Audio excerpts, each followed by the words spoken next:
Good afternoon. I'm going to talk about something that is the result of a period of several months and several years, I would say, from the moment we started to talk about this and to the moment we started to deploy it.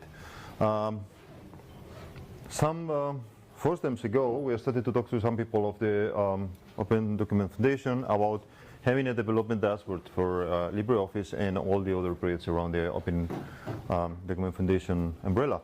And basically, we're a company that are producing free software for doing this kind of analysis. I'm going to present it later. So at some point, we reached an agreement and we deployed the first version of the dashboard, which is now it's online, and I'm going to tell you the URL right now. So there are two talks now by myself. One is this one, which is basically for explaining how the dashboard works. And the second one is probably more interesting because it's about how how the dashboard is done internally and how you can query directly all the data.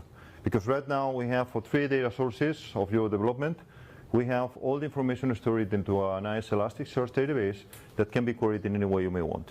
So that means that probably some of the metrics that some of you could be interested in having are only a couple of Elasticsearch queries away from you. So let's go to the real thing. First of all, I'm going to very briefly talk about some context about myself and the company, and then I'm going to talk about the dashboard.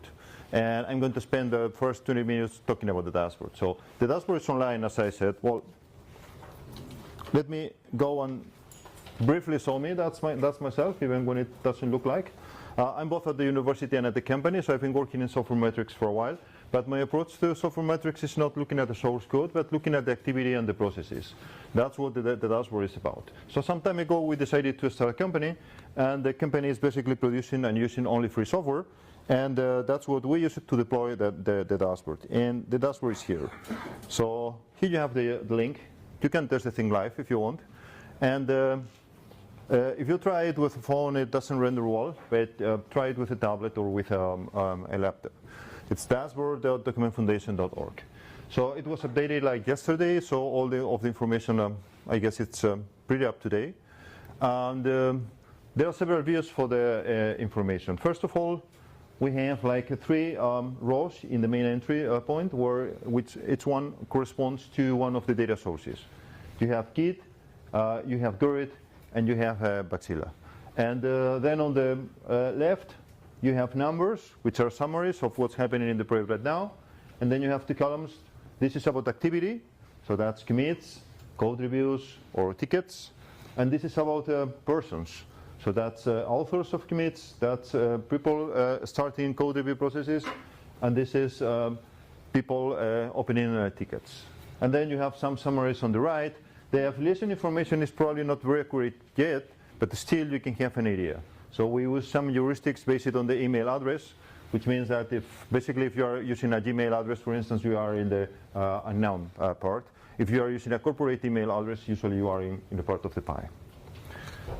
Let's go to the real thing, which is over here. Okay, nice. As I said, this is the main overview of the project, and first of all, everything is actionable. So you can click and filter and move things. So, for instance, you can rearrange the icons somehow. You can remove one of them if you don't want to see it. You can also enlarge them if you want to make more clearly what's happening and stuff like that. And of course, if you don't save, anything happens for the next user, and you cannot save. So no problem for that. You can filter and stuff. So let me go to the Git panel, and I'm going to show you how to use it very briefly. So this thing that you see on the top are filters, so those red boxes.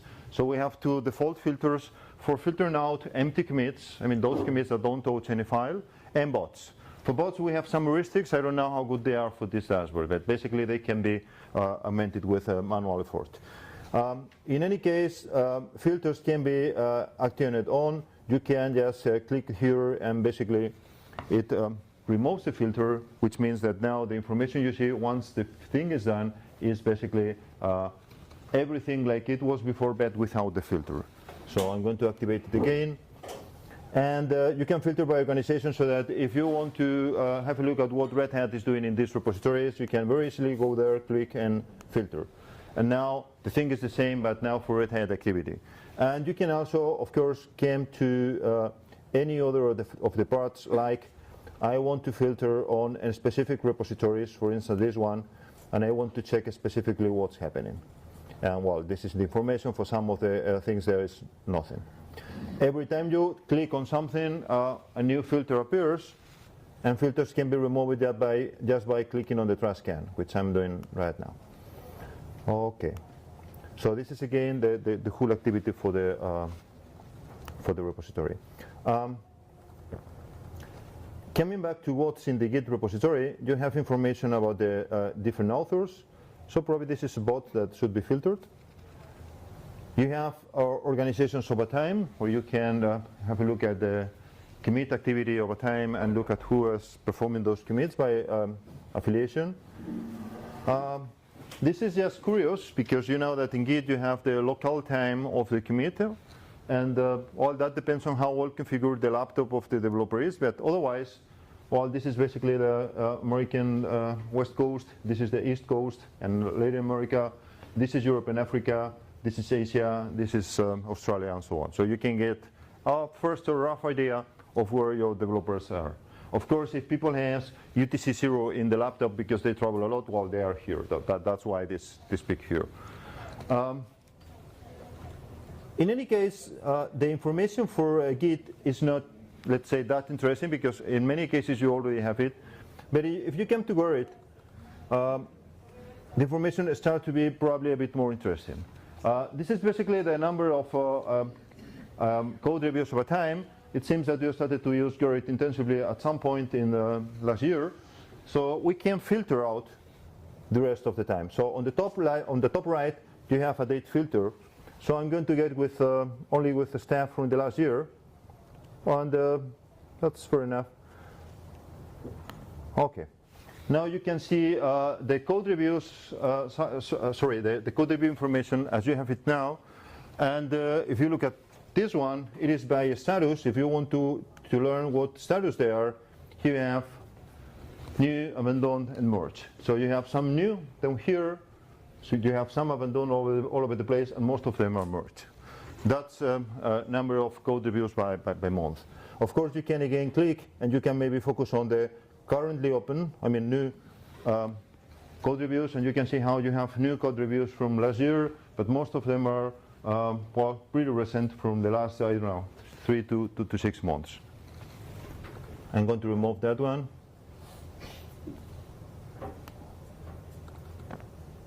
Then you can, of course, do the same for repositories, so that you are interested in what's happening in the dictionaries repository, for instance.